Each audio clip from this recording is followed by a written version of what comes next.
Welcome back, guys, to day 2 of the Unlock Your Business Brilliance Virtual Summit. I hope that you were with us yesterday because I'm telling you that the speakers absolutely knocked our socks off. Do people still say that? I don't know, but that's what happened. I got so many nuggets from all of the different powerful conversations, and I cannot even imagine what we are going to experience today. So don't get full. Leave some room on your plate to continue taking in all the goodness. Now, yesterday we started off talking about mindset and we moved into marketing. Today, we're going to talk a little bit more about marketing, and then we're going to go into money. Why marketing? Because again, it's not enough to be great or brilliant at what you do, but you've also got to be brilliant at making sure the people who need to know and the decision makers can find you.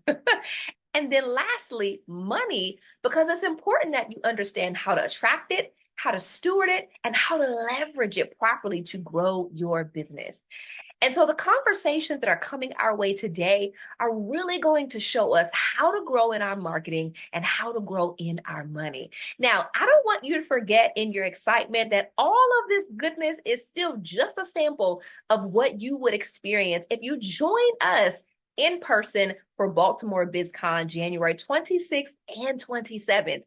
I'm just saying, if you live anywhere close to Baltimore and you can get here, you're going to want to be in the room, not only for the powerful information that's going to come forward, but for the networking and so much more. Be in the room. All right, that's enough. I'm ready. If you're ready, let's do it. Let's dive into our first presentation.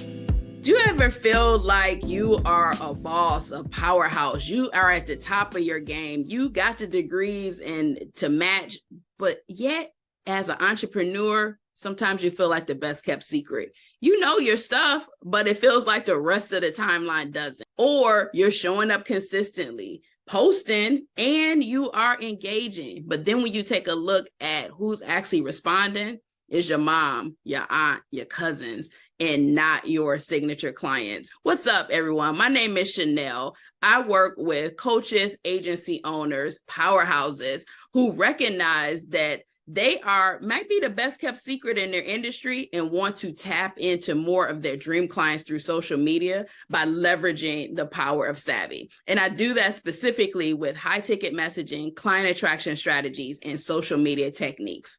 So let's dig into how to attract more of your dream signature clients. I'm talking about the clients that light up your calendar. When you see their name, you are excited to get the update. You are excited to talk and coach and advise them. So let's talk about the savvy framework and how you can show up in a better, bolder way on social, more consistently, but in a way that's authentic to you. So let's start with the S in savvy. This is the structure and soul of your business. Structure and soul is how you educate your dream clients, your timeline about what it's like to work with you. What can they expect from your programs? This is an opportunity for you to share testimonials, transformation stories, and it's also an opportunity for you to be able to educate your client on exactly what it's like, a little bit of sneak peek into your programs, your consulting services, so that they can know what to expect. The A in savvy stands for authority, and I want you to stand in it. What do you own? What are you so bold with that you know that you can actually put a guarantee on it? This is your authority. You show up in your authority by not only just sharing testimonials, but things that you are investing in as an expert. Maybe it's your certifications. Maybe it's you sharing photos and video and content of you speaking on stage. How do you stand in your authority so your clients recognize that you are the best in the industry? They recognize that by you showing up as the best in the industry, by sharing your expertise and giving us that behind the scenes of what it's like to work with you through the structured content, but also your expertise and your authority and your leverage of the influence. The first V in Savvy is your vision. Clients and our dream clients, they want to work with us and be able to know that why we're doing what we're doing and what motivates us. So share your vision, share your why, share your story about why you go so hard for your clients. The next V in Savvy is vibe. And this is the fun part. Show your personality. Your clients want to know that you are a real person. So share some stories about what it's like to work with you what do you do on the weekends? What do you do for fun? What do you do to hang out and let loose, but also using your words and your vocabulary. So it shows that you are not just a robot, that you're not just a corporate stiff, but that you are someone who has a personality, is a real person, and someone that they can enjoy and resonate with. And then the last letter in the Savvy framework is why. And this is getting to more yeses in your business. This is specifically getting clients to take that next step with you, whether it's clicking on a link for your upcoming masterclass or your summit. Maybe it is prompting them for engagement. Or it may be the yes is getting on your calendar. Sometimes we get tripped up and think that the yes always means click and pay for something, click and buy. And while that might be the case, yes content gets our clients to take that next step. It's a subtle nudge along the way. So now we have the power of Savvy. You know what the Savvy framework is. I want you to think about your dream client, your signature client. And I want you to think about what problems do you solve for that client? The client that you had last year may be at a different level. They may have different problems that you're looking to solve for them. So I want you to take a step back. Think about your client that you want to work with this year. What problems are you going to solve? What problems are they aware of that they have? Sometimes we go into our expertise and we're like, I'm the authority and this is what I do. This is who I work with, without taking a step back and saying, okay, why does my dream signature client want that? What problems am I solving? So for example, I work with coaches and experts, and although they may recognize that they have inconsistent revenue, they may recognize that all of the work, the client delivery has to come through them. So they're overwhelmed, overworked. What they also might recognize is that they're working with clients that just don't light them up. They may not necessarily relate that. That's a problem that they're aware of, but they may not recognize that the problem that I am aware of is that it's tied to their messaging. It's tied to the types of clients that they attract. So I want you to think about your expertise, and what problems are you solving for your dream signature client? And when we talk about signature clients, yes, you can work with a lot of people. You know, as women, we know how to maneuver. We are sometimes the jack of all trades, but what do we want to be known for? And how do we actually create that level of exclusivity in our business? We do that by choosing who we work with, and that's our signature client. And then the last thing that I'll share with you in terms of the power of Savvy. So you have the framework in terms of showing up on social. You now know what problems you're solving for your clients. I want you to think about you. And this is a little bit different than what we normally talk about, because we say, okay, I got the expertise, but we don't think about us. This ties directly into how we show up. And this is your profit persona. Your signature profit persona is how you naturally think, but it's also how you are motivated. Are you motivated by self? Are you motivated by your goals? Are you motivated by your mission and your team? And how you're motivated determines the language that you use on social, and it determines what type of clients are attracted to you. So you have something super powerful here. You have the power of Savvy framework. You know what problems you're solving for your clients. And now you are going to discover your profit persona so that you can really lean into what makes your the secret sauce that makes clients just be magnetized towards you.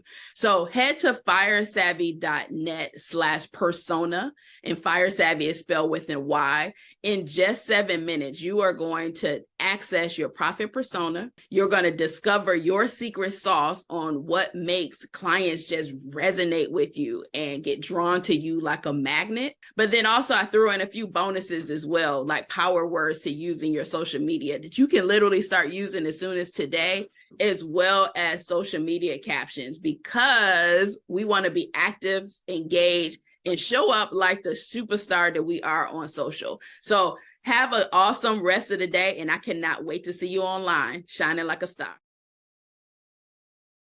Okay, maybe you haven't put it in the comment section yet, but something in you is really wondering, what is Baltimore BizCon?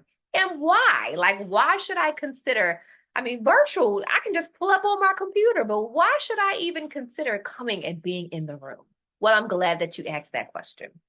I'm going to answer this question in the form of a story. And this actually happened not that long ago. And I thought, as it was happening, it was such a reminder of why I created this event. I had the opportunity recently to coach for a national organization with women in business. And it was in person. And at the end of me facilitating my sessions, I did a Q&A.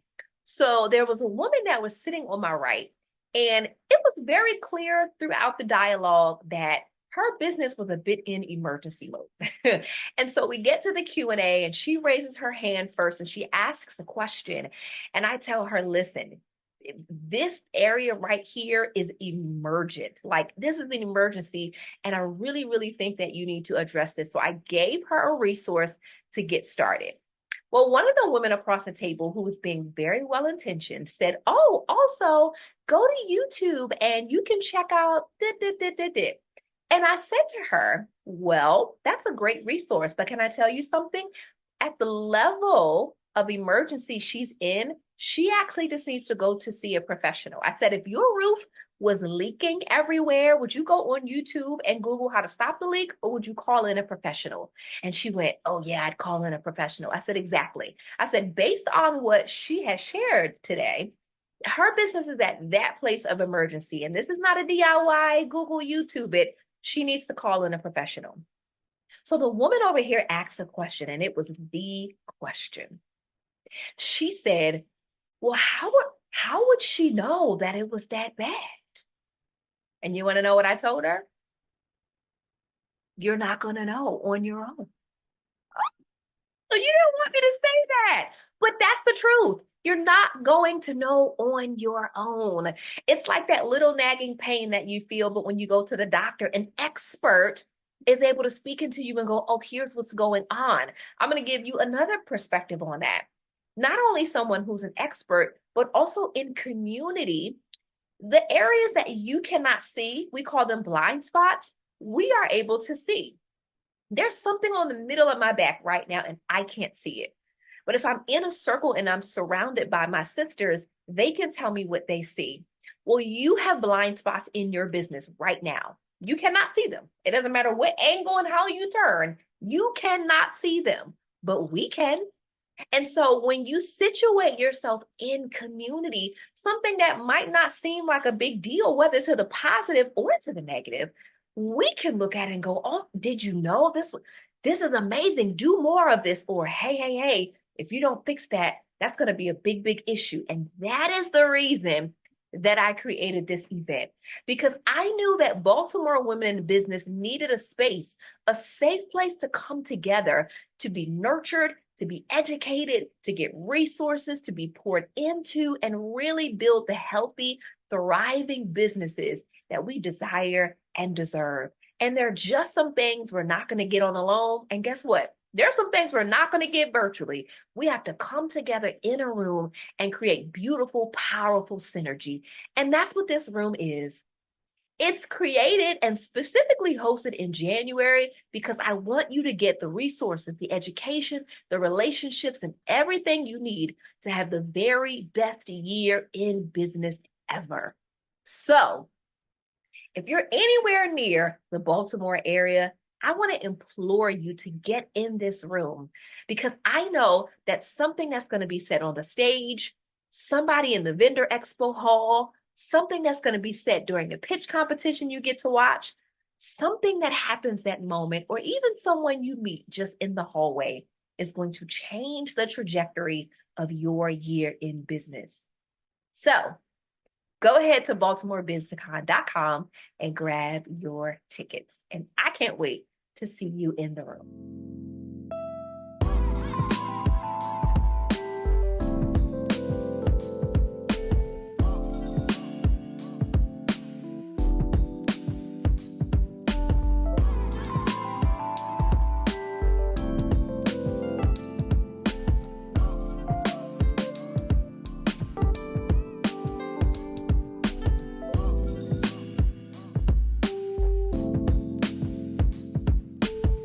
Hi, my name is Chrissy Thornton, and I am extremely excited to speak a little bit about creating financial independence and creating and learning strategies around money and around wealth building.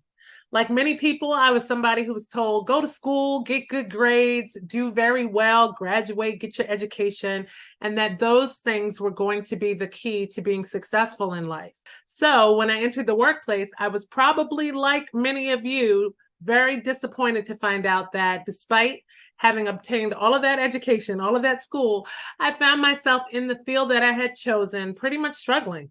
I was living paycheck to paycheck, not being able to make ends meet in the traditional way with the jobs that I had. And so at that point, I knew that there must be some other way to create financial independence. What I know now is that a lot of people in the United States are struggling.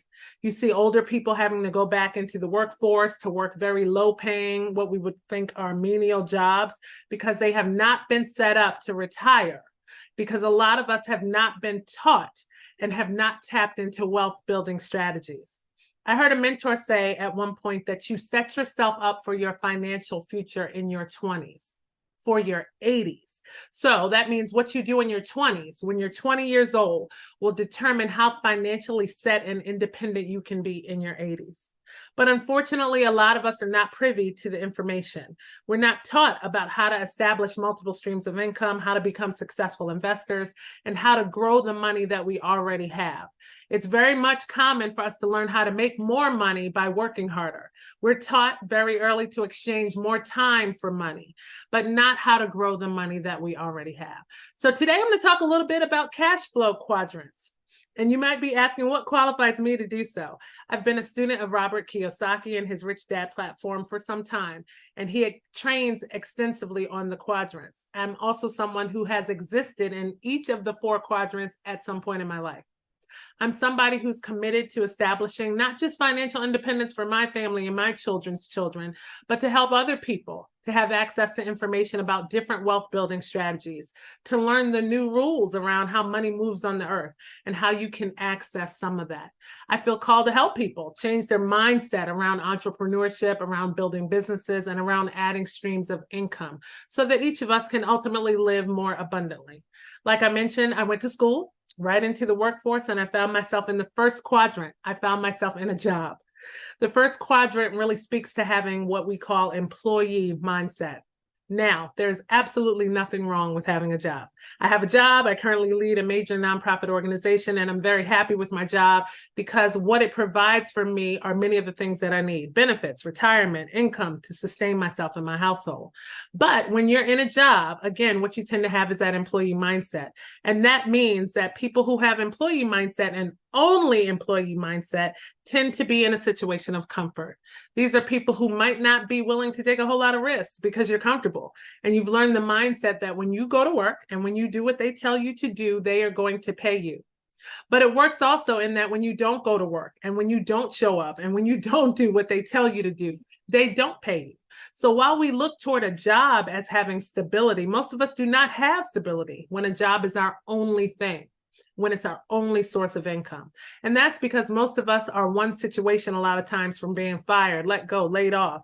We're one illness from being able to not perform the duties of the job anymore. So while there's nothing wrong with having a job, and obviously most of us do, because most of us need jobs to sustain ourselves, when you look at how cash flows and how to build wealth, typically when all you have is a job and that's your sole stream of income, you cannot build wealth that way. Again, nothing wrong with having a job. That's the first quadrant that most people find themselves in, but that's certainly not the only opportunity we have to create financial independence. The second quadrant that we're going to talk about is all about self-employment. And most people get really excited about the opportunity to become self-employed. I know I did. I was one of those people who didn't want to work for the man anymore. I didn't want anyone necessarily telling me when to have lunch and when to come in and when to go home, when to go to the bathroom. I had a mindset at that time that if I could only just be self-employed, that I could not only create time freedom, but that I could become wealthy. Again, nothing is wrong with self-employment. A lot of people do that, but what you may find when you're self-employed is that you tend to be completely responsible for almost everything. I think of it as me, me, me. That means when you're self-employed, in most cases, everything starts and finishes with you. You're completely responsible in most cases for your business. You are leveraging your time, your talent, your resources, and money most times, and your own strength and your own manpower. And most people who are self-employed tend to have to continually pour back into their business. They have to pour all of their effort, and a lot of times revenue too, back into their business to make sure that their business can be profitable. So if you look at traditional ways that people are self-employed, you have lawyers and doctors and accountants in those careers. And those are wonderful careers. Nothing wrong with them, obviously. And those careers tend to be very high paying. But in those careers, most people exchange those high paying jobs for their time. So all of those careers I just mentioned tend not to have a whole lot of time freedom. Yes, they're making a lot of money, but they're missing the opportunity to spend time with their families. In a lot of those careers, you'll find that people don't vacation. They don't spend time doing what they like to do recreationally because they have to be responsible for their businesses. And sometimes in those careers, folks don't have the liberty to be very creative. Because if you know anything about self-employment, most people tend to spend a whole lot of time in survival mode. They're trying to make it work and they're depending solely on themselves. So absolutely nothing wrong with being self-employed. It's a pathway to building long-lasting compounding wealth in some cases, but typically not. So what we're going to talk about next is that third quadrant, because that's where we want to be. If you are interested in building wealth, you want to be on the right side of the quadrants. And that next quadrant is all about business ownership. You might be thinking, well, what's the difference between business ownership and being self-employed? And it's very simple. Me, self-employed. But when you are a business owner, you have successfully learned how to leverage the time, the skills, the resources, the manpower, the strategies, and the knowledge of other people. People who are business owners know how to build. Think about it. Anybody you know who's really wealthy, if you look at Warren Buffett and Oprah and Steve Jobs and Mark Zuckerberg and all of the people who are very wealthy, one thing that they do, and they do very well, is that they align themselves with people who are smarter than them, who've done what they want to do, and they align themselves so they can be mentored by people who can help them become successful. And it becomes all about building the team. And when you're building a team, you're successfully leveraging other people. So you not only have support, but you have a framework to succeed when you're not completely dependent on yourself. J. Paul Getty is quoted as saying that it's better to have 1% of 100 people's efforts than it is to have 100% of your own efforts. So think about that. That is a wealth building mindset. People who are involved in building business ownership and who are part of a team tend to have the liberty to be very creative. They tend to be willing to embrace new ideas and new ways of thinking and new ways of doing things. They have many people who are pouring into the thought process of the business, and they tend to be just more willing to try and embrace new things. And this is a quadrant when you do this successfully, where you begin to create cash flow. Again, nothing wrong with having a job, nothing wrong with being self-employed, but where you want to be is to become a business owner. In the United States, inflation was almost 8% last year in 2022. So if on your job, you are not increasing what you make annually at that same rate, or in your self-employment at that same rate, then eventually you're not going to be able to keep up. This is why you must embrace information and strategies that will help you establish multiple streams of income. You have to be willing to embrace strategies that will help you create cash flow. And why do we want to create cash flow? And what do the wealthy do? Understand that entrepreneurs and wealthy people don't work for money. They work for assets. How many people have said to their children, and I know I have done it so many times, or you've had it said to you, little Johnny, little Sally, when mommy gets paid, we'll be able to do this or that or the other. What that does is creates an early mindset around money. That number one, you have to wait until a job, maybe if it's every 2 weeks, every month, whatever your cycle is, you have to wait until you get paid in order to do the things that you want to do and need to do in life. That creates a financial mindset for your children. Why do we have to wait 2 weeks to get paid when money moves on the earth every single day? Money moves in all kinds of ways. There's access to earning and to building wealth every single day when you are a business owner. We're creating cash flow for the purpose of having cash flow to be able to become investors. And that is the fourth quadrant. So what are some of the things that we want to be able to invest in? We definitely want to invest in real estate. What are some other things that people invest in? People invest in gold and silver and oil wells. Yes, oil wells. This is what wealthy people do. They invest in things that compound.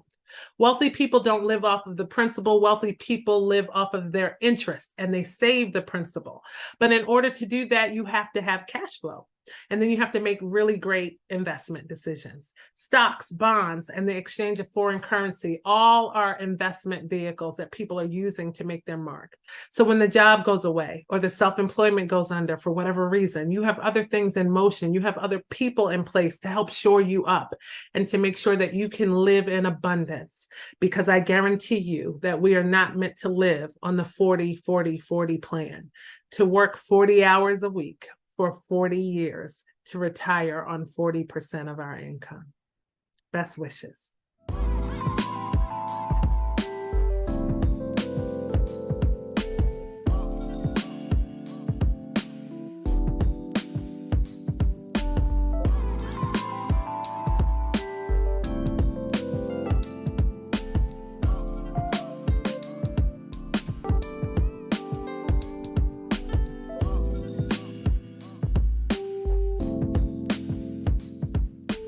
Hello, welcome to Accessing Capital as a Woman Entrepreneur. My name is Lyndsae Peele. I am the Chief Wealth Officer at Kingdom Vision Consulting, where we focus on personal and business financial literacy for entrepreneurs of color.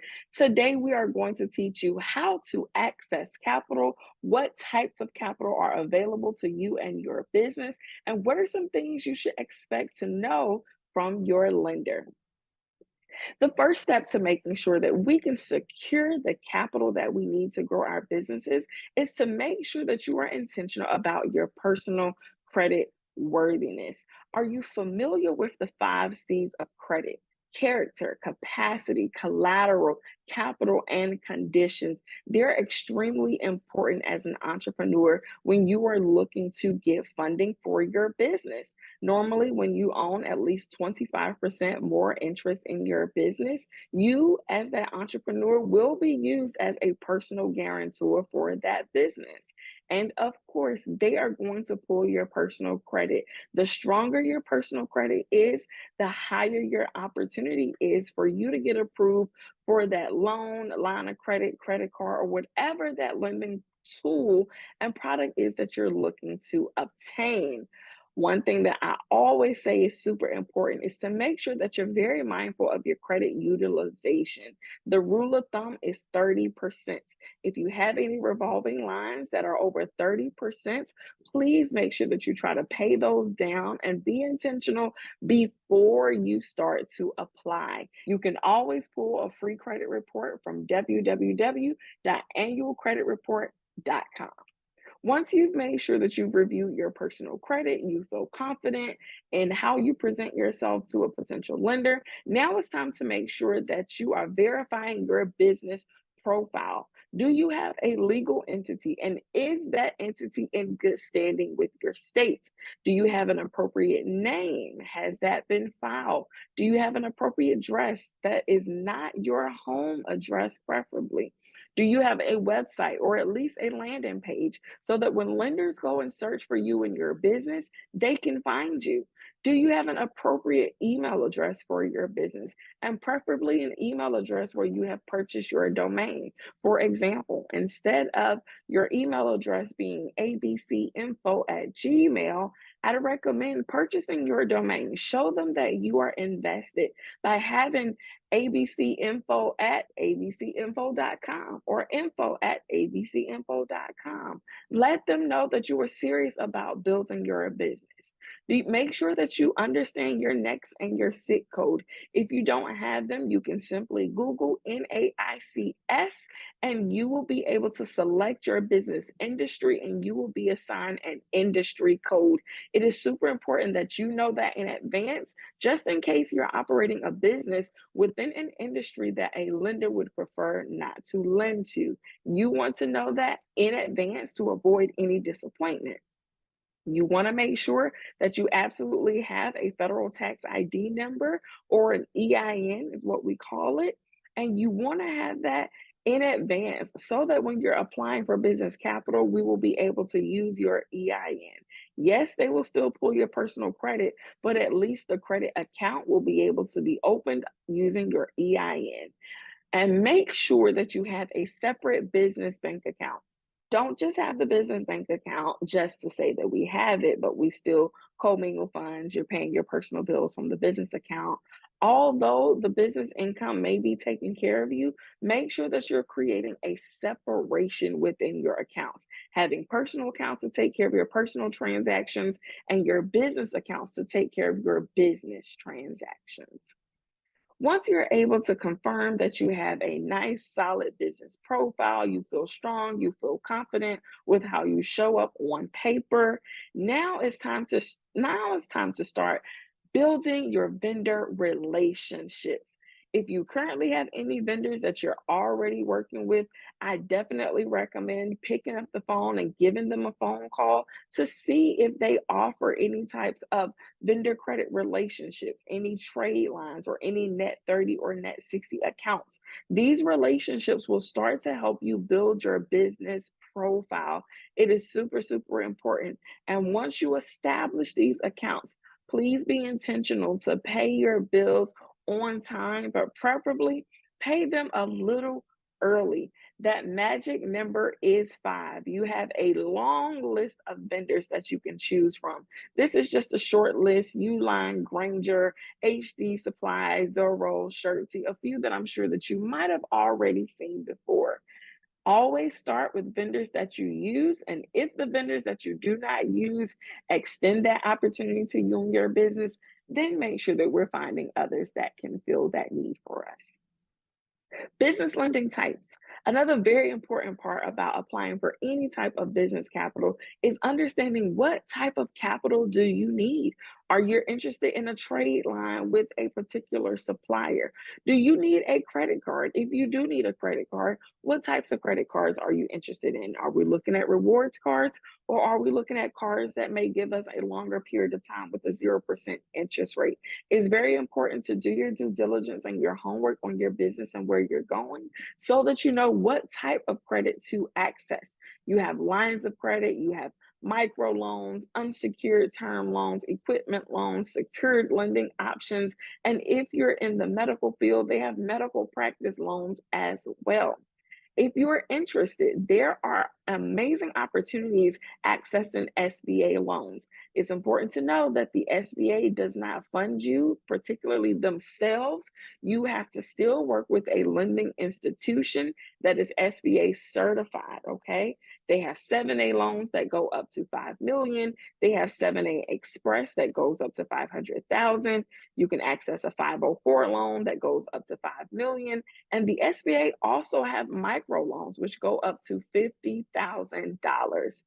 If Working with a traditional financial institution is not the best for you right now in your business in this particular stage of your life cycle, I definitely recommend looking into some alternative lending options. My favorite would be community development financial institutions, or what we call CDFIs.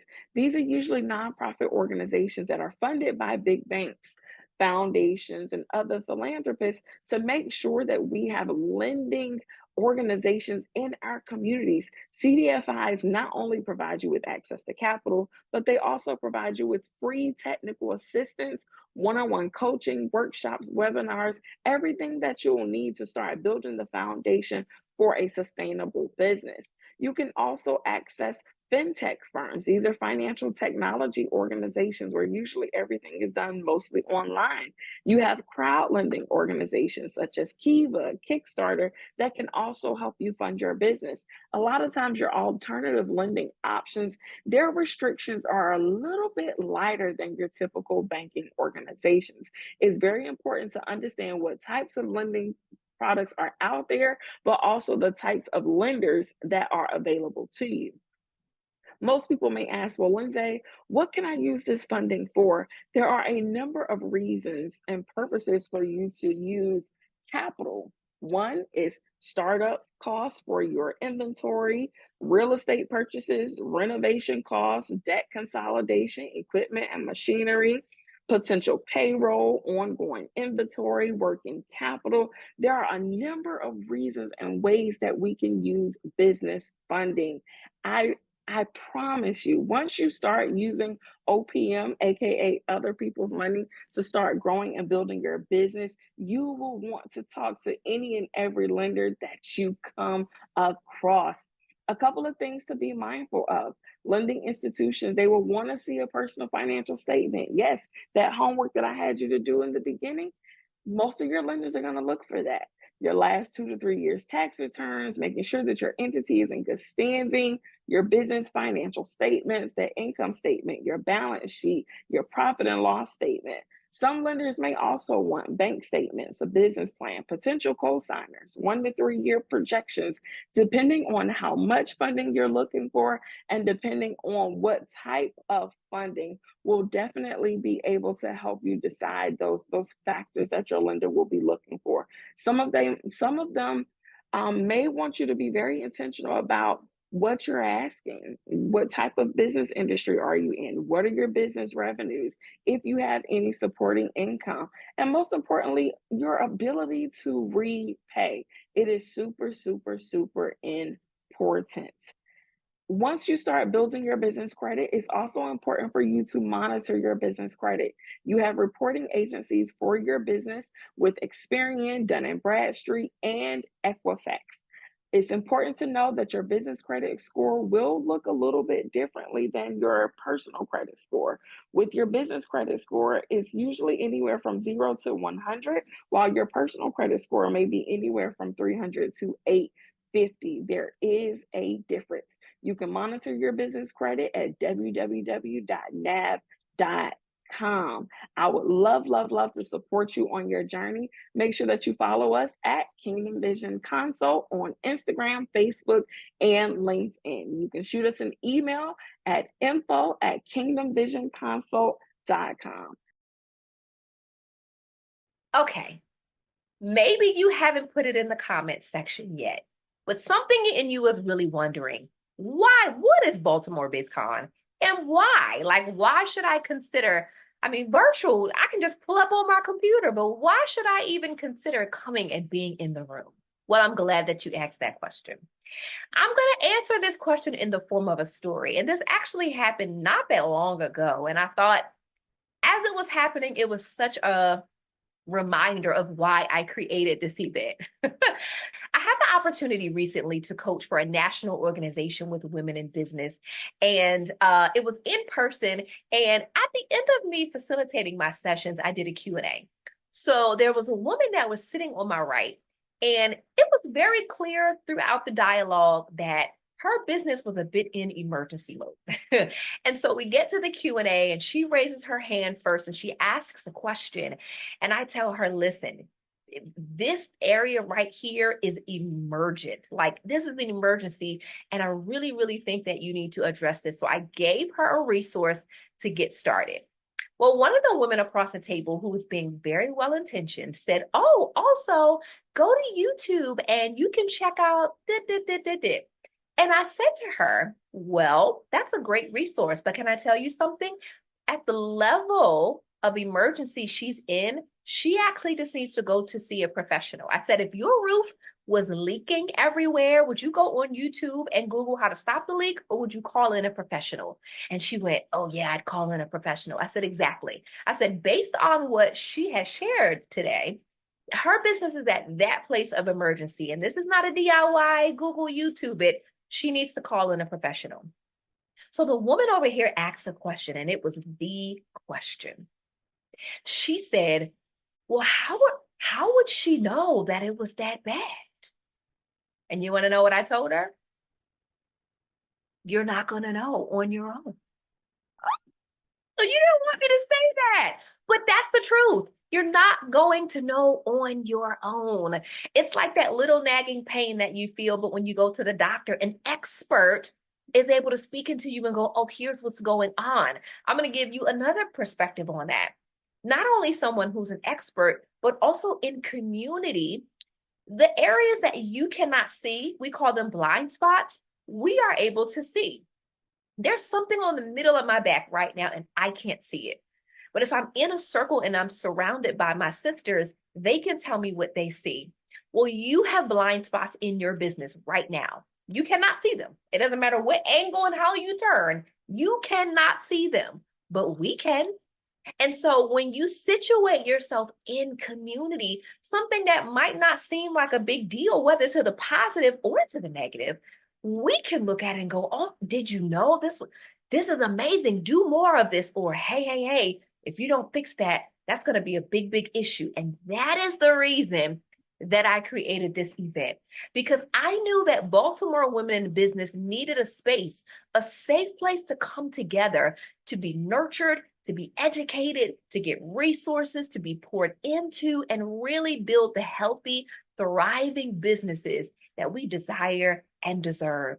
And there are just some things we're not going to get on alone. And guess what? There's some things we're not going to get virtually. We have to come together in a room and create beautiful, powerful synergy. And that's what this room is. It's created and specifically hosted in January because I want you to get the resources, the education, the relationships, and everything you need to have the very best year in business ever. So if you're anywhere near the Baltimore area, I want to implore you to get in this room, because I know that something that's going to be said on the stage, somebody in the vendor expo hall, something that's going to be said during the pitch competition you get to watch, something that happens that moment, or even someone you meet just in the hallway is going to change the trajectory of your year in business. So go ahead to BaltimoreBusinessCon.com and grab your tickets. And I can't wait to see you in the room.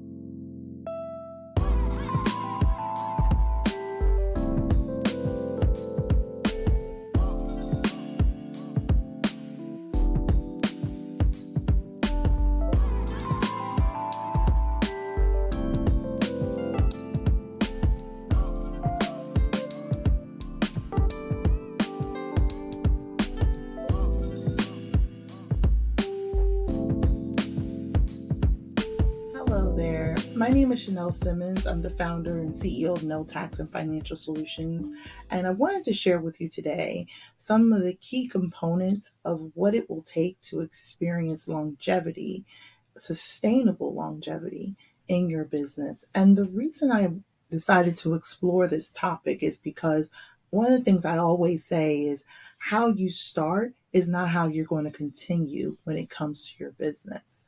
And I found that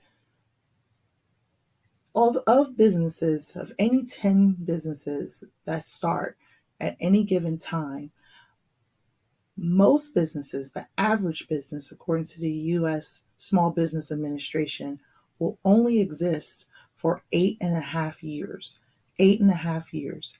And at any given moment, any 10 businesses that start, only 3 of them will make it to see the 10th year of being open and operational for 10 years. And as time goes on, it's even slimmer of that original group when it comes to 15 and 20 years. And what's interesting is that statistic about businesses being open till 10 years, 3 out of 10, has stood this test of time since 1995.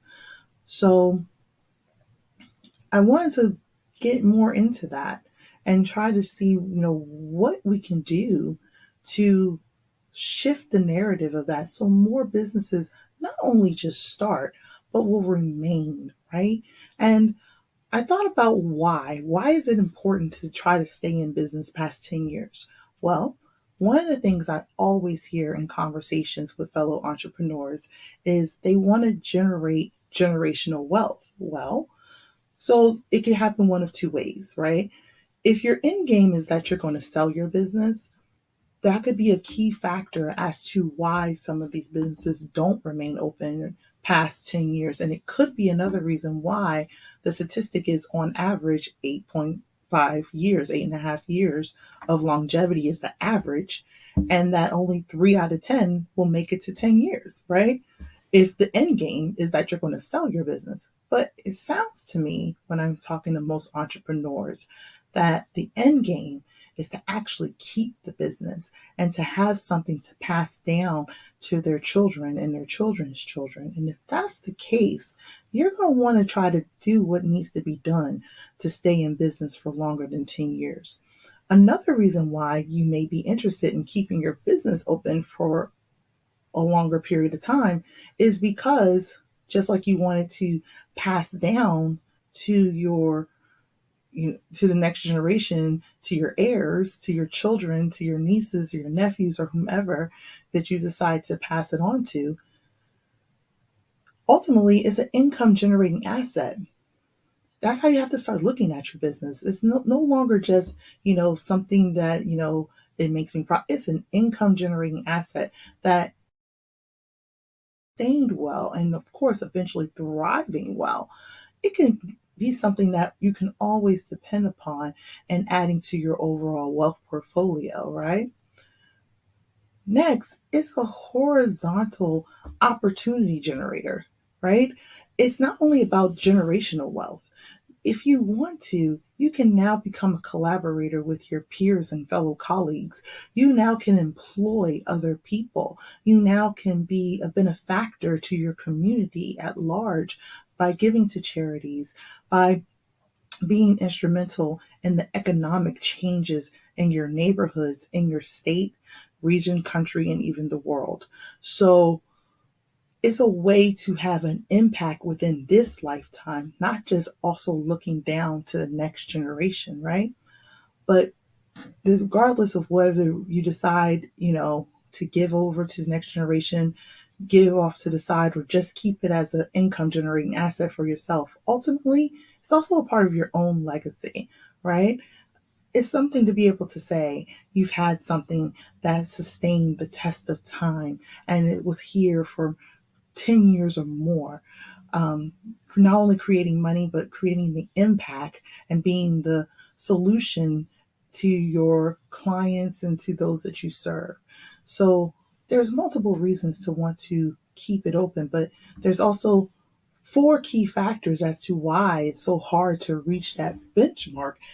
And it's been a challenge, as I said, since 1995.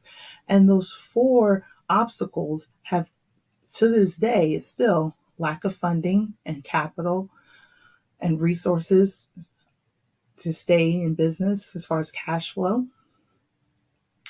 The other hindrance that continues to be the reason most businesses are not able to continue on past 10 years is poor management and leadership. And, not sometimes everyone is meant to lead, but that's something that we can work on and build upon. having a bad business model and not having all the things in place to make sure that you have a really good operation, or maybe what you originally architect together just isn't going to work now. So it may be something that just needs to be modified in how you operate or how you are organized.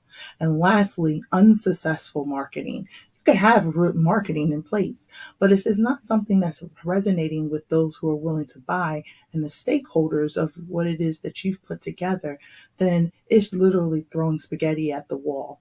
So those are the reasons why a lot of businesses tend to close and not hit those benchmarks and not hit all those wonderful benefits that come from, as I had explained earlier, of reaching the 10 years. So what do we do, right? What do we do? What do we do? So I came up with a model. It's based off of the acronyms of the business name. It's called the NTFS model.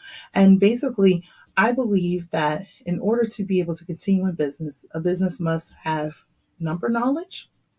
It must know its timeless truth. It must have fundamental foundations in place, and it must have a sustainability squad. And of that model, of those 4 factors, the biggest one that I find that usually makes the difference of everything else is the timeless truth. I'm usually not a fan of knowing your why. Your why tends to change from time to time. Why you do something today could easily change for why you do it tomorrow. Today it could be because you need to pay the bill. Tomorrow it could be because you want to, make that social impact and such. But the thing that rarely change or does not change as often is who you are and what you stand for. If you are very clear about those 2 things, who you are and what you stand for, and establish your North Star in your business, the remaining pieces of the model will all come into play. You will navigate your numbers and know your numbers for yourself and create a you versus you winning situation when it comes to your numbers. You'll be able to put some fundamental foundations in place, because at the end of the day, business is still business, and we need to make sure we take care of our business appropriately. And then if you are very clear of who you are and what you serve and what it is that you do, you will make sure that the people that are surrounding you and supporting you will be in alignment with all of that. So the timeless truth to me is the key to making sure that you stay in your business for the long haul. And don't believe me, every time I think about having something that's long and sustainable, I think about the Egyptian pyramids. I think about the fact that it took piece by piece by piece by piece to build something that has now stood the test of time. And I believe that in order for you to truly establish something that's going to stand the test of time, you've got to be able to come up with your own timeless truths. And then everything else can fall into place. So I hope that you continue on to stay in business for the long haul and that you are here for more than 10 years. And if you ever need me, feel free to find me at neltaxandfinancialsolutions.com and follow me on Instagram and YouTube at NTFS Global. Again, that's at NTFS Global. I am Sha-nel Simmons. Take care. So you've been seeing and hearing so much about Baltimore BizCon, and you might be thinking, I don't want to just attend. I'm actually interested in partnering and being connected. Well, there are still 2 ways that you can do so. We do still have some limited sponsor spaces available. And so if you'd like to really benefit from all of the exposure in the room and the media and all of the buzz that we're creating with Baltimore BizCon, you can go to the website and fill in the opt-in form for sponsorship, and someone from our team will respond back to you within 24 hours. You may also be interested in a table at the Vendor Expo. And there are a few tables available, right? So you can go to our website and fill in the form to apply. We are reviewing just to make sure that we don't have too many in one category and that we have the right types of companies that we know will truly benefit from being in the room. Once you fill out the form, you will receive information back, and be given the opportunity to secure your vendor space. If you have any questions at all, you can simply fill out the form and one person from our team will get back to you. And we're excited and want to thank you in advance for wanting to partner and connect with Baltimore BizCon.